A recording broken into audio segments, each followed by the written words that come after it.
Hola, sóc l'Albert Llort, l'artista extraterrestre, i sóc actor de doblatge. M'agrada molt treballar amb la veu i crear diferents personatges. Per exemple, aquesta veu amb la que us estic parlant ara mateix és la meva veu normal. Però es podria parlar molt més greu, interpretant altres situacions. O es podria parlar, per exemple, d'una manera més aguda, no? Amb una veu més així.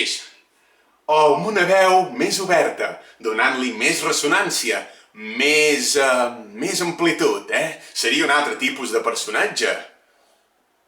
També es podria parlar, doncs, amb una mica de constricció, donant-li una veu més apretada per personatges molt concrets. O ja, amb una constricció total per personatges molt peculiars, com per exemple podria ser el Padrino, no? També es podria parlar amb una veu traient-hi molt aire, no? Com per exemple podria ser el personatge conegut del Núñez, no? Sí, no? També, per exemple, doncs es podria parlar amb molta nasalitat, no? Correcte? Sí, d'acord. Amb una veu, personatges, doncs, així molt curiosos, amb una veu molt nasal. O, per exemple, doncs, afegint-hi una mica de twang, no? Seria ja, doncs, un altre tipus, una altra manera de parlar, no? Per exemple. Tot això, doncs, valdria igual amb el cant. Per exemple. Stars spreading the news, I'm leaving today. Baby, take up your dress. Yes, yes, yes. You can leave your head on. Oh. Here I am, standing for this moment to last, making on the music so fine. Per exemple, una sèrie que m'agradava molt era Els Joves. Crec que tenia un doblatge magnífic i hi havia, doncs, molts personatges i molts matisos de veu. Per exemple, anem a recrear una escena. Escolta, tio, haig de fer el sopar i se m'han acabat les lenties. No sé què fer.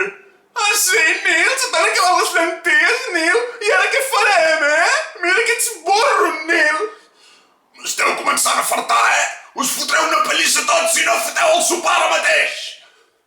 Nois, tranquils, jo sóc en Mike, sóc el més guapo de tots, i ho tinc tot controlat, o sigui que ara, Nil, fes el sopar, sisplau. Una altra sèrie on el doblatge en català ha marcat tota una generació i ha esdevingut de culte ha sigut Bola de Drac. Per exemple... Son Gohan! No ho facis, fill! Para! Cor petit, ajuda! No et preocupis, Son Gohan. El teu pare és prou fort per defensar-se. Però què us creieu, pobres micos? Que em podreu guanyar? Sóc el rei de l'univers. General Freezer, sóc en Vegeta, el príncep dels guerrers de l'espai, i t'eliminaré, malxinat! Partint d'aquesta base, tens tot un camp per explorar i per crear diferents personatges. Per exemple, us faré una marató de veus una mica més estranyes i histriòniques. Comencem! Jo em creia que ho havia fet bé. Em pensava que m'havies dit que així, senyoreta. Jo no t'havia dit que sí. Sóc un vampir. M'agrada molt fer aquest personatge, perquè és una mica com tímid i té una veu molt peculiar. Una de les veus que m'agrada més és la de científic, boig. Es posa a jugar amb les provetes i dona molt de jo. És un personatge que m'encanta. Escolta, Lobita! Vine aquí, gamarús! Et faré xixina! Jo trobo que és fantàstic, això. És fantàstic, fill? Oh, m'encanta, I es podria mantenir aquest to, per exemple, no? Escolta, germanet, per què m'ho fas, això, Escolta, germanet, estic molt enfredat amb tu, Sí, soc molt...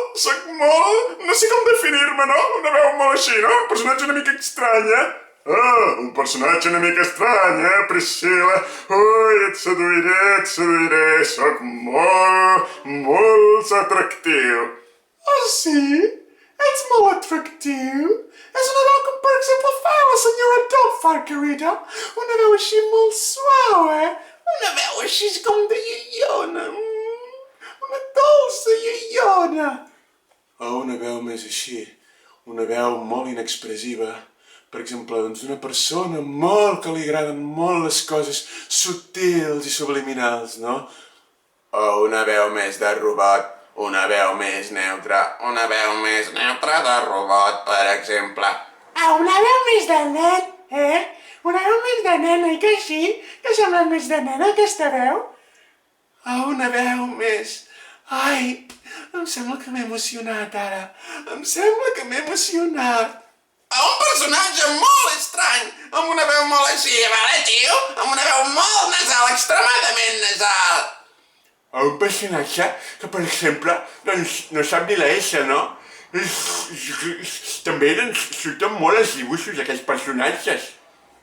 Per exemple, una veu més així, no? Una veu que, per exemple, seria així com un extraterrestre. Podria ser un extraterrestre, per exemple. Una veu que no diu bé cap lletra, no? Una veu així que, bueno, que no s'entén gaire, però que, per exemple, podria ser una veu així, no? O imitar altres accents. Es que soy cubano, chico. Yo soy mexicano, coxones, y hablo con un acento mexicano, güey. Also, ich kann also Deutsch sprechen. Es podria fer un accent així més d'alemany? Un accent més afrancesat, per exemple, no? Un accent així amb un estil molt afrancesat, Un estil així, molt japonès, Ja, que parlen tots així. Sí. Ja, parlen tots així, no, els japonesos? Sí. Bé, aquest és el ventall de veus i personatges que es podrien arribar a definir. Jo ara les he treballat de manera molt espontània, però en cas d'una sèrie els personatges es podrien arribar a definir i a mantenir. Ens veiem en el proper vídeo.